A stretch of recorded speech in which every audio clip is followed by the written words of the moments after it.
എടാ ശരിക്കും എന്താ പറ്റിയേ? അവനേ ഒരു ഉമ്മ കൊടുക്കാൻ പോയതാ. ഡോക്ടറോട് നടക്കണ വല്ല കാര്യം അറിയുന്നുണ്ടോ? ഇവരുടെ തോന്നിയോസയിലോട് നടക്കണത്. ഇതിനൊന്നും കേസെടുക്കാൻ പറ്റില്ല നമുക്ക്. പിന്നെ ചേട്ടനൊക്കെ പഴയ ആൾക്കാരായതുകൊണ്ടുള്ള പ്രശ്നമാണ്. എന്താ പ്രശ്നം?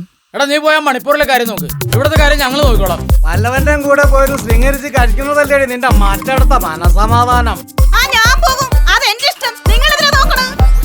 ഓ ഇവളൊക്കെ എന്ത് മൈരാണിത്. അതെ,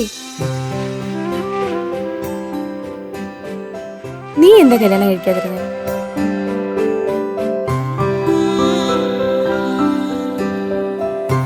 നീ ഒന്ന് വീണുപോയാ നിനക്കാരുണ്ടടി?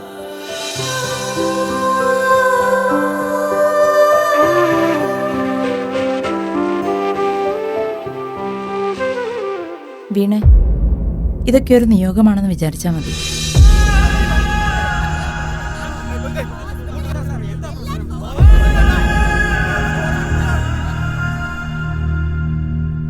നിന്റെ അധരങ്ങൾ കൊണ്ട് നീ എന്നെ ചുംബിക്കുക.